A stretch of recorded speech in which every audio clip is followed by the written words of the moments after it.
Welcome back to the Deep Dive.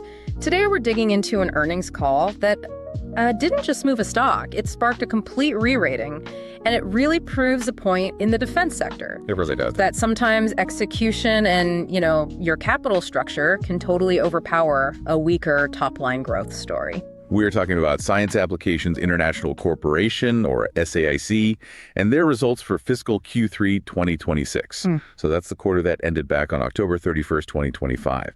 And what was really unusual here is the call happened during trading hours. And the market reaction was just immediate. It's ferocious, yeah. So our mission today is to decode what happened. We need to get into the strategic pivot from their interim CEO, Jim Reagan, that totally unexpected guidance increase, and really the big question: why did the street see flat revenue and decide to push the stock up over 16% in a single day? It's a classic battered value story. They were just waiting for a catalyst, and well, they got one. Okay, let's just get right to the headline then. The thing that lit the fuse. This was all about the bottom line, right?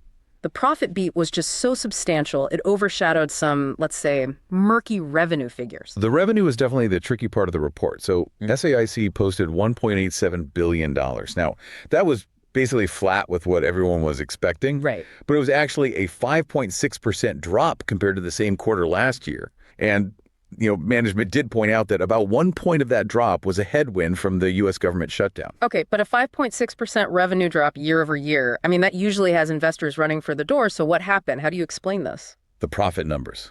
They were just too strong to ignore. The adjusted diluted earnings per share, and that's the non-GAAP number that Wall Street really focuses on, it came in at $2.58. And expectations were where? The street was kind of stuck around $2.07 to maybe $2.15. So this was an absolute demolition of expectations. They beat the consensus by about 25%.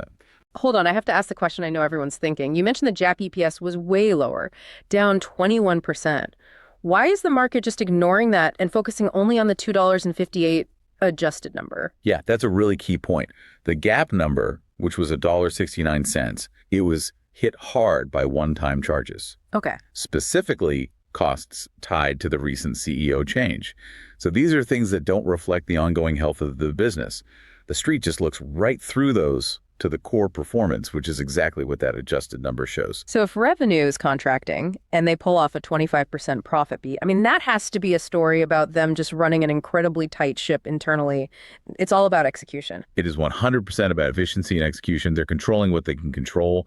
Their adjusted EBITDA margin was 9.9%. That's only a tiny dip, about 10 basis points, which shows just how well they're managing their programs. And it seems like the long-term demand is still there, at least if you look at their bookings. Absolutely. The forward contract wins looked really solid.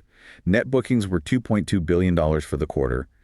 And the critical number here is the book-to-bill ratio of 1.2x. So for every dollar out, $1.20 came back in? Exactly. For every dollar of service they delivered, they booked $1.20 in new contracts.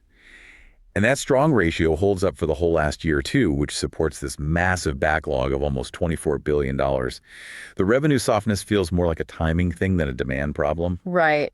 And this is where it gets really interesting, and I think why the market bought into this news story so hard. The free cash flow. The FCF number was the backbone for this whole strategic shift. It was phenomenal. They clocked in at $135 million for the quarter. Wow. And what was it last year? To give you some context, that is a stunning jump from just $9 million a year ago. And they did this even with the government shutdown messing with their collection times. It tells you management has great visibility into their future cash. And that cash is the fuel for this whole new strategy under Reagan. So what are the big levers they're pulling? There's M&A, cost savings, and this huge capital plan. Right. The new team is focused on 3 pillars, and they're all designed to grow earnings per share without having to rely so much on organic revenue growth. Okay, so lay out pillar 1 for us. Where are they finding all this extra margin? Pillar 1 is all about cost efficiency and reorganization. Management said they found over $100 million in annual savings. They're doing it by tightening up things in their indirect functions, HR, finance, IT. The back office stuff. Exactly. And to make it happen, they're restructuring from 5 business groups down to 3. That change kicks in at the end of January 2026. That is a lot of money to drop straight to the bottom line. Okay, pillar 2. This seems to be about buying growth through tech. That's the one. Strategic acquisition. They just closed a $203 million deal for SilverEdge Government Solutions. This isn't just buying revenue. It's a very targeted grab for specific intellectual property in AI, cyber, and specialized software. So they expect this to pay off pretty quickly. Yeah, management thinks it will add about 10 basis points to margins and start adding to EPS by fiscal 2027. They're buying tech to make their core business better. And then the third pillar, the one that I think really drove the stock's re-rating, capital return. This is the absolute centerpiece, an aggressive new share buyback program. They've committed to repurchase about $500 million in shares in fiscal 26, and another $500 million is in 27. Wait, do the math on that. That's $1 billion. $1 billion total. And given their size, that represents about 25% of the entire company that they plan to buy off the market. 25%. That is not a small number. I mean, if you own 4 shares of this company today, they're essentially promising to take one of those shares out of existence over the next 2 years. That's just an incredible way to boost your piece of the pie. It is. And it shows massive confidence in their cash flow, which, brings us to the guidance raise. This was the real catalyst. The update showed they have conviction that these 3 pillars are already working. So how much did they actually raise the target?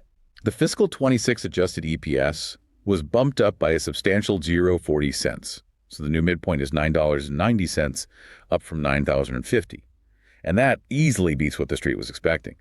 Then looking out to fiscal 27, they raised the margin target by 20 basis points too. And that FCF target for 2027, that still seems incredibly high relative to the stock price. It's the cornerstone of the whole investment case. They're sticking with their target of over $600 million in free cash flow for FY27, and they translate that to about $13.50 per share. So for people tracking this, what's going on there? Why is their cash flow visibility so good all of a sudden? What's this Section 174 tax change, and how is it helping them? It's a crucial little detail. Section 174 is a tax code change that makes companies spread out their R&D expense deductions over 5 years instead of all at once. But defense contractors like SAIC got favorable guidance. Okay. So certain contracts are exempt.